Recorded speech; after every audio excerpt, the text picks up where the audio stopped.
제가 예수와 만난 사람들이라고 하는 제목으로 이제 오늘까지 12번 설교를 합니다.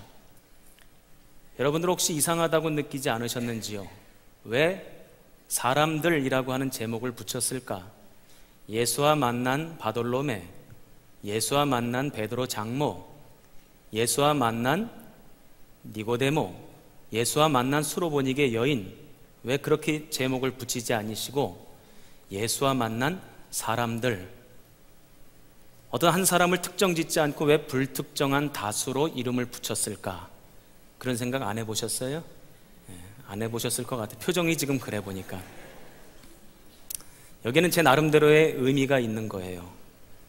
예수와 만난 나다나엘, 그러면 마치 그 만남은 이미 다 끝나버렸고 그 만남을 통해 하나님께서 은혜 베풀어 주신 것도 끝난 것 같은 그런 느낌이 드는 거예요. 2000년 전에 예수님께서 그 사람들을 만나주시고 그 만남으로 마치 만남은 끝났다, 은혜도 끝났다, 그 만남이 닫혀져 있는 것만 같은 그런 느낌이 들었어요. 그러나 그렇지 않죠. 2000년 전에 수없이 많은 사람들을 만나주셨던 주님이 오늘 우리와도 함께 하시고 그 주님이 우리를 만나주시는 줄로 믿습니다. 여전히 그 만남은 우리들에게 열려있죠. 여전히 그 만남이 우리에게 주어지는 줄로 믿습니다.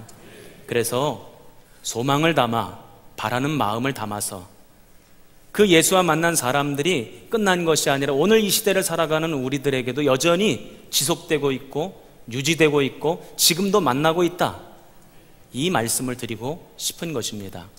그래서 저는 우리 대림교회에 예수와 만난 사람들, 우리 김 집사님이 13번째, 우리 이 권사님이 14번째, 박 장로님이 15번째, 여기 서 있는 담임 목사가 16번째, 이렇게 계속해서 예수와 만난 사람들이 이어져 가기를 바랍니다. 예수와 만난 사람들, 오늘 저와 여러분이 그 주인공 되기를 주님의 이름으로 축원합니다. 오늘은 사도 바울의 이야기를 함께 나누고자 합니다. 믿음의 역사, 특별히 기독교 역사에서 사도 바울을 빼놓고는 말할 수가 없죠. 사도 바울이 이루어 놓은 선교적인 성과는 어마어마한 것입니다. 또 신약 성경에 대해서 이야기할 때에도 이 사도 바울이라고 하는 사람을 떼어놓고 말할 수가 없습니다. 그만큼 사도 바울은 위대한 사도였습니다. 그런데 이 사도 바울 또한 부활하신 예수님을 만났고 그 만남을 통해 은혜를 받았고 또 구원을 받았고 우리 주님 앞에 위대하게 쓰임받는 사도가 되었다는 것입니다. 그래서 오늘 이 사도 바울은 어떻게 예수님을 만났는가 살펴보고 그곳에서 몇 가지 은혜를 함께 나누었으면 좋겠습니다. 먼저 첫 번째로 사도 바울이 예수님을 만난 것은 전적인 하나님의 은혜요, 하늘의 신비입니다. 한번 따라해 보시기 바랍니다. 전적인 하나님의 은혜, 하늘의 신비. 전적인 하나님의 은혜라는 거예요. 사도 바울이 예수님을 만나기 위해서 노력한 것이 있습니까? 애를 쓴 것이 있어요? 예수님 만나고 싶어 했습니까?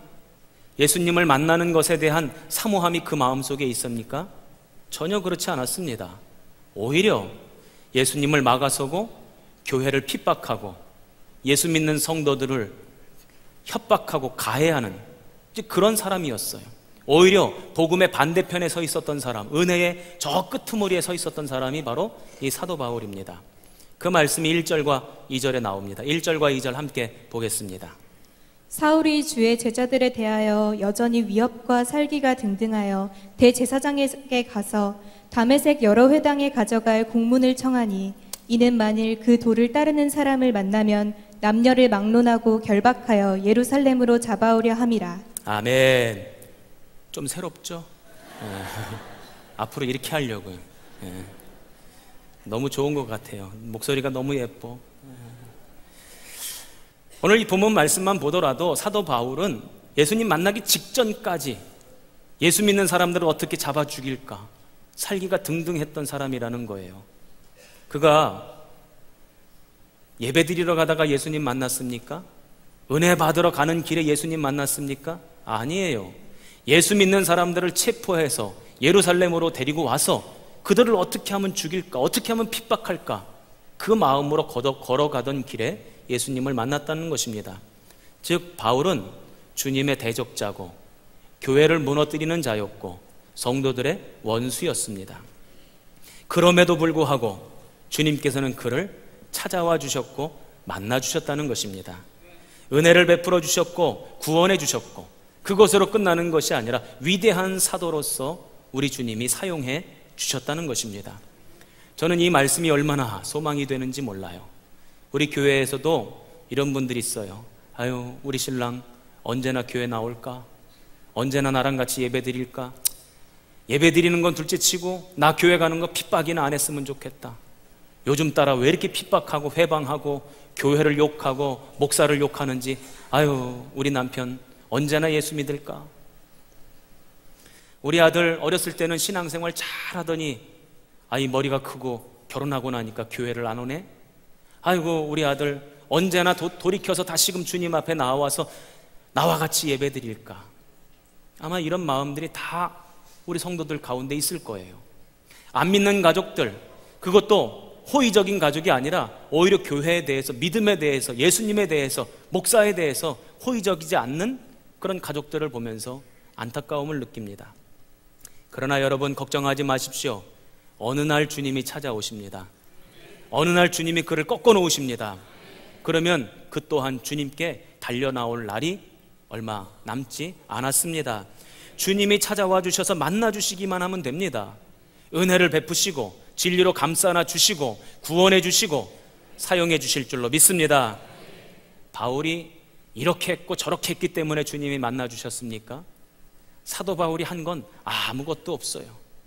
그럼에도 불구하고 전적인 하나님의 은혜로 우리 주님이 바울을 찾아와 주시고 그분의 사랑이 사도 바울을 만나 주신 거죠.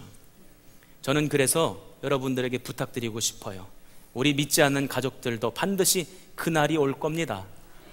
그래서 그날을 기대하며 그날을 기도하며 그날을 기다리자. 자, 시작.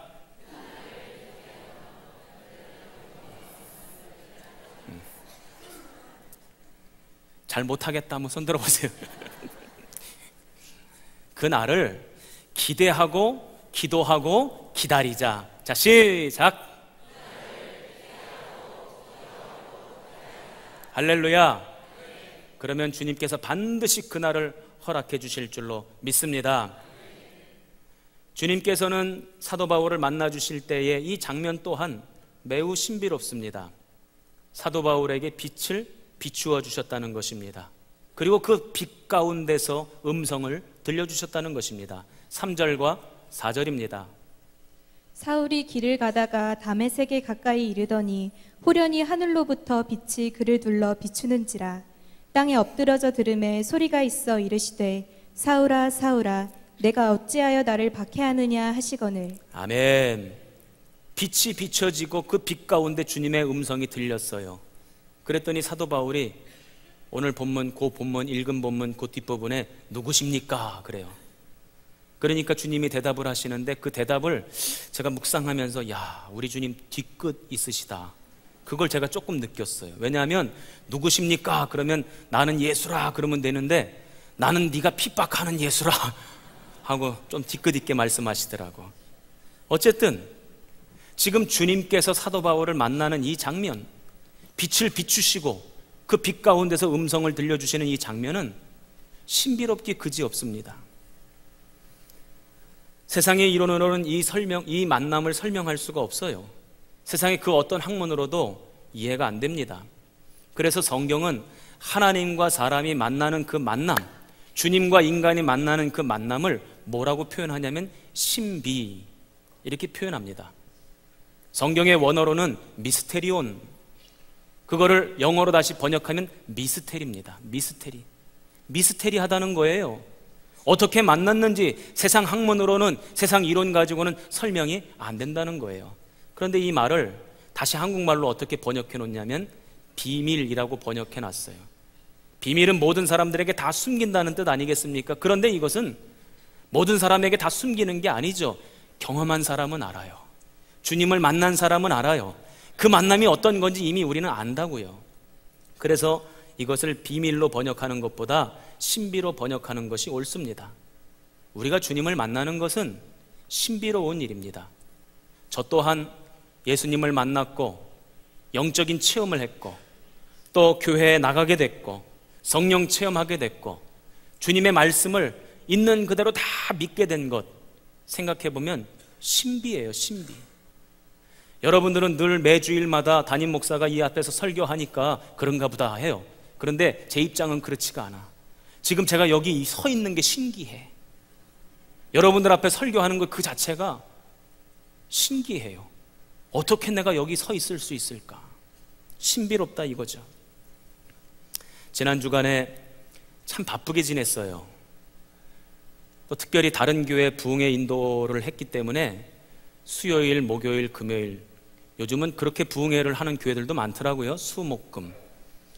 부흥회를 인도하면서 또 낮에는 또 다른 일정들이 있어가지고 쉬지도 못하고 이제 그러고 지냈습니다. 목요일 날에는 아마 우리 교인들도 잘 아시는 선한목자교회 유기성 목사님 만남이 있어서 점심때 만나서 같이 식사를 했고, 또 금요일 날은 저 미국의 뉴욕에서 오신 짐 신발라 목사님이라는 분이 계세요.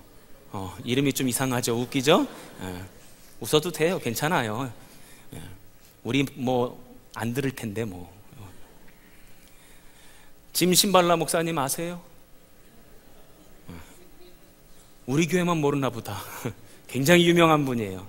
점심때 그분 또 우리 한국교회 50명 목사님 뽑아서 그분과 면담하는 시간이 있었는데 제가 뽑혀서 거기 갔다 왔어요.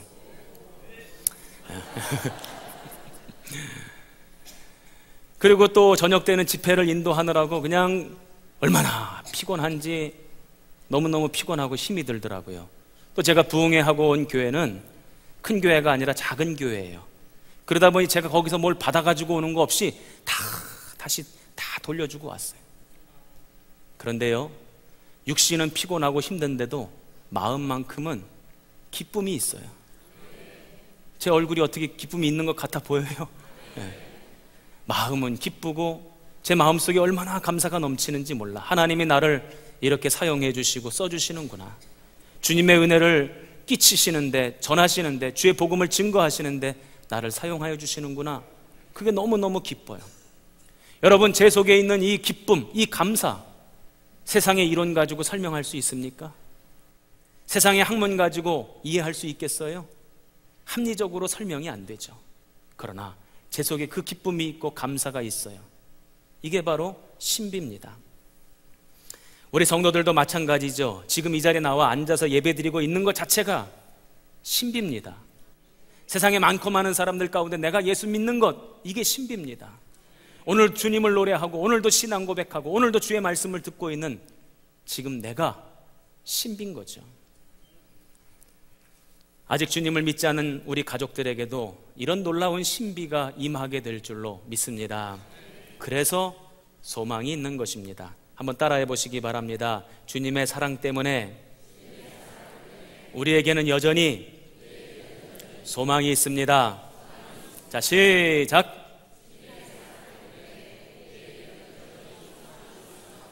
믿으십니까? 저와 여러분에게 소망이 있어요. 왜냐하면 나는 주님을 만나려고 어떤 노력도 안 하고 애를 쓰지 않아도 그 주님의 사랑이 나를 찾아와 주셨던 것처럼 그 주님의 사랑이 우리 남편, 우리 아내를 찾아갈 것이고 우리 자식들을 찾아가게 될 줄로 믿습니다.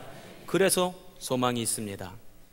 그렇다면 주님께서 사도 바울에게 어떤 모양으로 나타나셔서 만나주셨는가? 제가 지난주일 그런 말씀을 드렸습니다. 부활하신 예수님께서 제자들에게 나타나셨는데 다른 모양으로 나타나셔서 제자들이 알아보지를 못했다. 오늘도 이 사도 바울에게 다른 모양으로 나타나시는 거예요. 때로는 주님께서 다른 모양, 즉 다른 사람으로, 또 때로는 다른 사건으로, 다른 환경과 상황으로 우리를 찾아오셔서 우리를 만나주시고 우리에게 은혜를 베푸시죠. 오늘 성경 본문에 나오는 사도 바울도 똑같다는 것입니다. 어떻게 찾아오셨는가 봤더니 예수님께서 빛으로 나타나셨고 빛으로 찾아오셨다는 것입니다. 3절 말씀입니다. 사울이 길을 가다가 다메섹에 가까이 이르더니 호련히 하늘로부터 빛이 그를 둘러 비추는지라. 아멘. 다메섹으로 가는 길에 호련히 빛이 비추었는데 그것이 바로 주님이 사도 바울 앞에 나타나신 모양이라는 거예요. 왜 주님께서는 빛으로 오셨을까? 왜 빛으로 나타나셨을까? 왜냐하면 주님은 본래부터 빛이시기 때문입니다. 성경은 그 말씀을 누누이 우리에게 가르쳐주고 있습니다. 요한 1서 1장 5절 말씀입니다. 우리가 그에게서 듣고 너희에게 전하는 소식은 이것이니 곧 하나님은 빛이시라. 그에게는 어둠이 조금도 없으시다는 것이니라. 아멘. 하나님은 뭐라고요? 빛이시라는 거예요. 그런데 예수님도 당신이 빛이라고 말씀하셨어요. 요한복음 8장 12절입니다. 예수께서 또 말씀하여 이르시되 나는 세상의 빛이니 나를 따르는 자는 어둠에 다니지 아니하고 생명의 빛을 얻으리라. 아멘. 주님은 이 땅에 빛으로 오셨다는 거예요. 부활하신 예수님께서 사도 바울에게 빛으로 임하셨던 것처럼 오늘 우리들에게도 예수님은 빛으로 임하시는 줄로 믿습니다.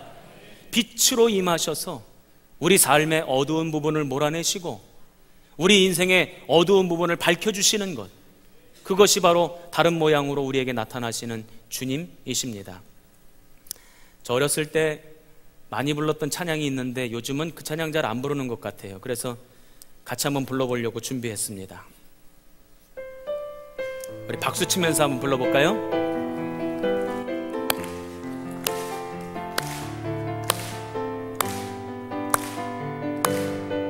어두운 세상에 빛으로 오신 예수여, 어두운 세상에 빛으로 오신 예수여, 어두운 세상을 밝히러 오신 예수여, 나의 어두운 맘속에 들어오셔서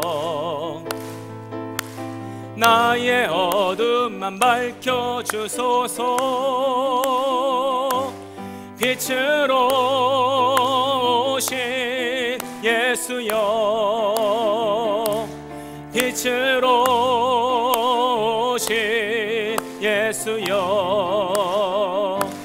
빛으로 오신 예수여, 나의 어두운 맘 밝혀주소서. 빛으로 오신 예수여, 빛으로 오신 예수여, 빛으로 오신 예수여, 빛으로 오신 예수여, 나의 어두운 맘 밝혀주소서. 아멘. 우리 주님께서 이 땅에 생명의 빛으로, 은혜의 빛으로, 진리의 빛으로 오신 줄로 믿습니다. 그래서 빛으로 오신 주님이 내 앞에 서시면 그 빛이 우리 심령에 비춰지는 것이고 우리 심령의 어두운 부분이 다 떠나가고 우리의 심령에 밝은 빛이 임하게 되는 줄로 믿습니다. 어둠 가운데 있었던 사도 바울에게도 우리 주님이 빛으로 오셨다는 것입니다. 그리고 그의 마음을 밝혀주셨다는 것입니다. 주님의 빛이 우리의 심령에 비춰지면 어떤 역사가 나타나나? 초대 교부였던 성 어거스틴은 이렇게 이야기합니다. 어둠은 그 자체로 존재하는 것이 아니다. 어둠은 빛의 부재로 나타나는 현상일 뿐이다. 빛이 없는 곳에 빛이 비춰지면 어둠은 알아서 물러간다는 거예요. 어둠은 사라진다는 것입니다. 마찬가지입니다. 빛 대신 주님께서 우리 인생에 찾아오시면, 그래서 그 빛으로 우리를 비춰주시면 저와 여러분의 심령이 빛이 비춰지게 될 줄로 믿습니다. 저와 여러분의 육신의 어두운 부분이 물러가게 될 줄로 믿습니다. 우리 가정의 어두운 부분이 물러가게 될 줄로 믿습니다. 주님의 빛이 비춰지면 우리 심령의 어둠이 물러가요. 그런데 그렇게 어둠이 물러가게 되면 내 속에 꽁꽁 숨겨놨던 그 모든 것들이 다 드러나게 됩니다. 어둠이 사라지고 나니까 어둠 가운데 머물렀던, 어둠 가운데 꽁꽁 숨겨져 있었던 모든 것들이 다 드러나게 돼요. 우리의 죄악, 우리의 추한 욕심, 더러운 마음 다 드러나게 되죠. 낱낱이 다 드러나게 되고 숨겨졌던 것들이 다 밝혀지게 됩니다. 누가복음 12장 2절에도 이런 말씀을 하고 있습니다. 감추인 것이 드러나지 않을 것이 없고 숨긴 것이 알려지지 않을 것이 없나니. 아멘. 저와 여러분이 신앙생활 하면서도 우리가 우리 스스로를 다 감추고 있는 것들이 있어요. 포장하고 주일날 이렇게 멋진 옷 입고 화장도 예쁘게 하고 그리고 예배를 드리러 아무 일도 없는 것처럼 잘 사는 것처럼 그렇게 나와 앉아 예배 드리고 있지만 우리 마음의 어두운 곳에 다 감춰놓은 것들이 있잖아요. 그런데 주님의 빛이 비춰지면 내가 위장하고 감추고 숨겨왔던 그 모든 것들이 다 드러나게 되는 것입니다. 더 이상 거짓으로 꾸밀 수 없고 낱낱이 다 드러날 수밖에 없는 것이죠. 주님이 빛이 비춰지면 그 앞에 내가 할 수 있는 것이 아무것도 없어요. 항변할 수도 없고 이유를 달 수도 없고 설명할 수도 없게 되는 것입니다. 그저 우리가 주님 앞에 할 수 있는 것은 항복하는 거예요. 주님, 항복입니다. 오늘 본문을 사람들은 사울의 회개라고 부릅니다.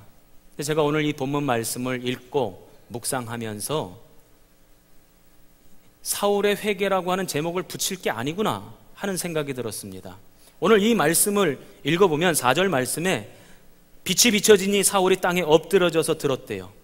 이것은 회개하기 위해서 땅에 엎드렸다기보다는 주님 앞에 지금 항복하는 거죠. 항복입니다.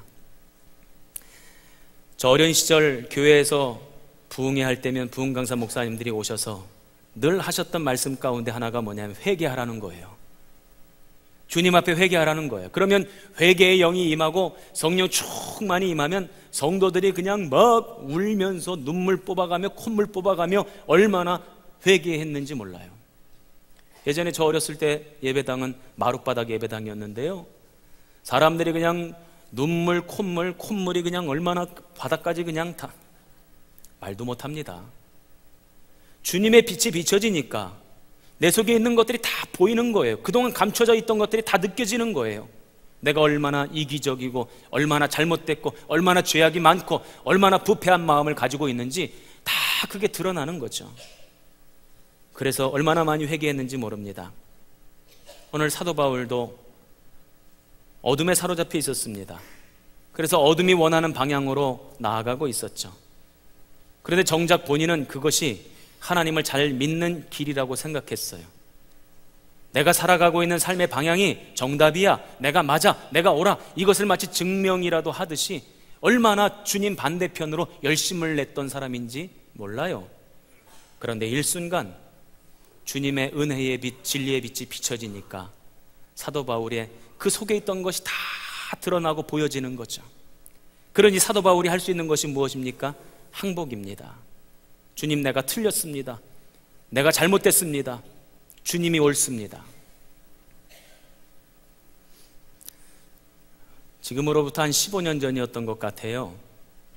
제가 부목사 생활을 할 때인데 제가 이 간증도 아마 여러 번 했을 겁니다. 들으신 분들은 처음 듣는 것 같은 표정 지으시면 되고 또 처음 듣는 성도들도 계실 테니까 들으시고 은혜 받으시면 될 것 같습니다. 제가 부목사로 생활할 때에 제가 사역을 열심히 했을까요? 엄청 열심히 했을까요? 어떻게 그렇게 잘하세요? 생긴 거 봐요. 그냥 대충대충 넘어갔겠나.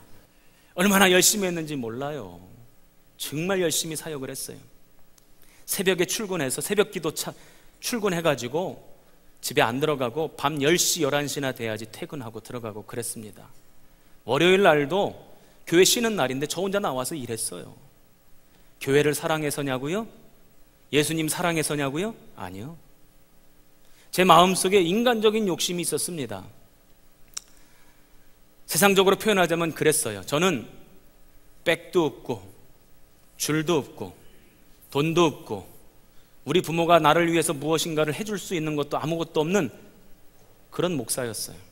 그래서 사역을 하면서 그 사역에서 성과를 내고 그 성과 낸 것 가지고 인정받고 그 인정받은 것 가지고 더 좋은 목회지 가서 목회해야지 하는 그 욕심이 제 안에 꽉 차 있었어요. 그래서 하루도 안 쉬고 일을 했어요. 얼마나 열심히 일했는지 몰라요. 그렇게 열심히 일하니까 또 성과도 좋긴 좋더라고. 어느 날 월요일 날이 됐는데 저희 아내가 그래요. 여보, 오늘은 교회 나가지 말고 나랑 같이 영화나 보러 갑시다. 영화 보러 가자고 간절하게 저한테 요청을 하더라고. 제가 그때 깨달았습니다. 간절하면 응답받는다. 간절하게 영화를 보러 가자는 거예요. 그래서 영화를 보러 갔어요. 영화 다 끝나고 난 다음에 쌀국수집 가서 쌀국수 먹재요. 그래서 가서 먹었어요. 쌀국수를 먹고 났는데 막 어지럽기 시작하는 거예요. 세상이 돌아가는 건지 내가 돌아가는 건지 막 먹었던 거 다 토해내고 더 이상 토해낼 것 없는데도 구역질이 나오고 집에 가서 그냥 막 떼굴떼굴 굴렀어요. 도저히 못 견딜 것 같아서 여보 119 불러. 그래서 119 구급대원들이 와서 저를 싣고 갔어요. 119 타본 남자야. 119 타고 가는데 저희 아내가요, 야, 젊은 남편 이제 죽었구나, 나 이제 과부 되는구나, 그런 생각이었나 봐. 막 하염없이 울어. 나중에 한 얘기인데요, 그렇게 눈물이 막 나는데 자꾸 찬양이 하나가 떠오르더래요. 그것도 즐겁고 기쁜 찬양. 예수보다 더 좋은 친구 없네, 이 찬양이 떠오르더래. 나중에 얘기하더라고요. 그렇게 병원에 실려가서, 응급실에 실려가서 정신을 잃고 뭐 이런저런 검사를 한 것 같아요. 그리고 제가 정신이 들어서 깨어났는데 시계를 보니까 새벽 2시. 저희 아내는 제 발치에 엎드려져 있어요. 야, 이 젊은 나이에 이거 죽을 병 걸린 거 아닌가? 이러다가 끝나는 거 아닌가? 그런 두려움과 염려가 제 마음을 꽉 사로잡는 거예요.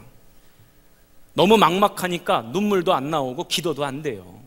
그런데 그때 그 응급실에 저쪽 끝에서 어떤 환자의 보호자가 자기 환자한테 노래를 불러주고 있었어요. 사랑합니다 나의 예수님, 사랑합니다 아주 많이요, 사랑합니다 나의 예수님, 사랑합니다 그것뿐이에요. 사랑한다 아들아, 사랑한다 내 딸아. 그 찬양을 듣는데 그 찬양은 나를 위해서 불러주는 찬양이더라고요. 그 순간 제 마음이 막 녹아지면서 이 눈에서 폭포수 같은 눈물이 쏟아지기 시작하는 거예요. 그때 제가 환상을 봤어요. 주님이 내 앞에 나타나셔서 제 가슴을 이렇게 쓸어주시는 거예요.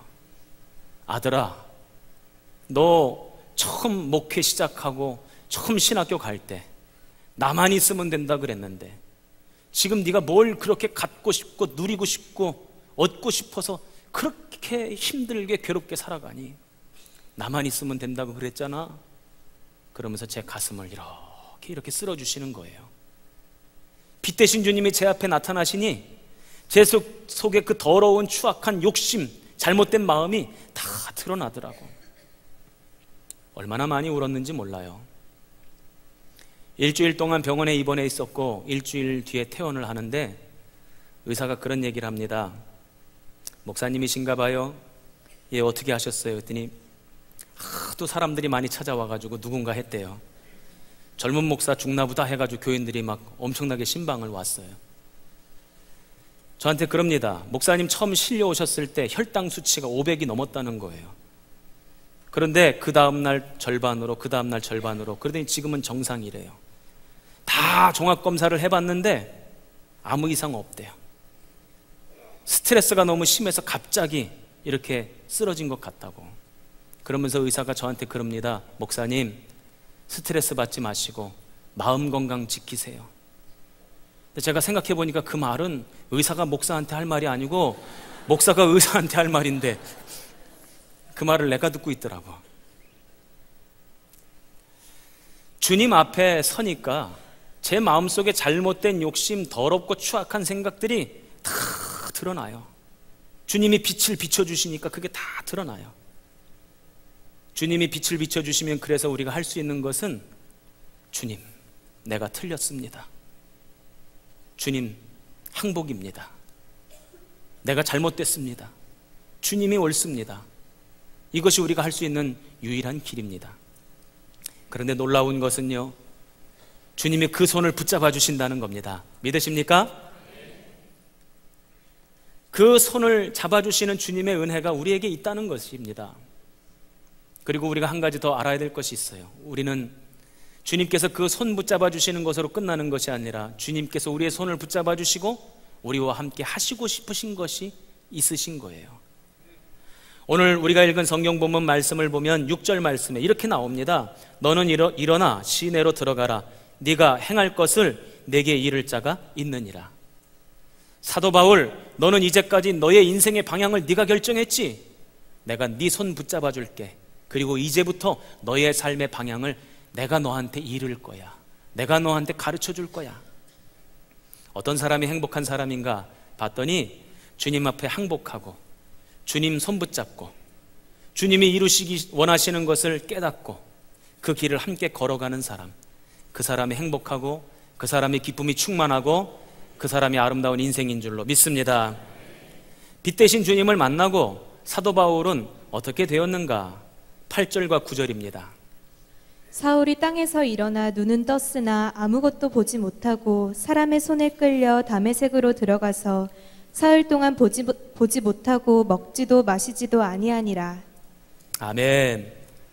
아무것도 보지를 못했대요. 그런데 눈은 뜨고 있었다는 겁니다. 그러니까 눈뜬 장님이 되었다는 것이죠.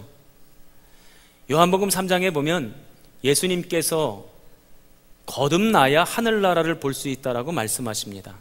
저는 이 거듭난다라고 하는 것이 도대체 구체적으로 뭘까? 묵상하면서 깨달은 것이 있어요. 아, 거듭나는 것은 눈이 밝아지는 것이구나. 이전까지는 눈이 어두워서 보지 못했던 것들, 눈이 밝아져서 보게 되는 것, 그것이 거듭나는 것이구나. 우리의 인생 가운데 봐야 될 것들이 얼마나 많습니까? 영원한 하나님 나라를 봐야 되고 우리와 동행하는 주님을 봐야 됩니다. 그런데 눈이 어두우면 못 봐요. 그래서 우리가 주님을 만나게 되면 나타나는 역사가 뭐냐면 눈이 밝아지는 것입니다. 그러려면 반드시 선행되어야 될 것이 있습니다. 세상을 향한 눈은 어두워져야 돼요. 세상을 향한 눈이 어두워져야 영원한 것을 바라보는 눈이 밝아지는 것입니다. 그런데 우리는 그 반대인 것 같아요. 세상을 향한 눈은 얼마나 밝은지 몰라. 그냥 어디 돈 떨어져 있으면 그렇게 잘 보여? 그 반대가 돼야 된다는 것입니다. 세상을 향해서는 어두워지고 영원한 것을 향해서는 눈이 밝아져야 되는 것이죠. 주님을 만나게 되면 주님께서 우리에게 해주시는 일이 바로 그것입니다. 오늘 우리가 같이 읽지는 않았지만 18절 말씀에 그 말씀이 나옵니다. 즉시 사울의 눈에서 비늘 같은 것이 벗어져 다시 보게 된지라. 아멘. 사울의 눈이 비늘 같은 것이 벗어져 다시 보게 되었대요. 이전에 보던 세상을 보았다는 것입니까? 아니에요. 이전에 보지 못하던 것들을 보게 되었다는 것입니다. 텔레비전에서 이효리라고 하는 가수가 가수 후배 아이유랑 같이 대화를 하는 장면을 제가 우연히 보게 됐어요. 그런데 이효리가 뭐라 그러냐면 자기가 한참 때 참 좋은 사람을 만났는데 좋은 사람인 줄 몰라봤고, 좋은 시간을 보냈는데 좋은 시간 보낸 줄을 몰랐고, 좋은 게 있었는데 그게 좋은 건 줄 몰랐대요. 그러고 나니까 그거 다 놓치더래요. 그런데 이제쯤 되니까 그게 보이기 시작한다. 그 얘기를 후배한테 얘기를 해주는 거예요. 그래서 제가 야, 조금 깊어졌다, 조금 사람이 돼간다 싶은 생각이 들어요. 맞습니다. 아무리 좋은 것이 있어도, 아무리 참된 진리가 있어도 그것을 바라볼 줄 아는 눈이 없으면 붙잡지를 못합니다. 다 놓쳐버리는 거예요. 오늘 주님께서는 바로 그 말씀을 하고 계시는 겁니다. 진짜 영원한 것, 우리와 동행하시는 주님, 그 바라볼 수 있는 눈이 밝아지기를 주님의 이름으로 축원합니다. 우리가 세상을 향해서 눈을 밝히 뜨며 살아가는 이유가 뭡니까? 눈을 부릅뜨며 살아가는 이유가 뭡니까?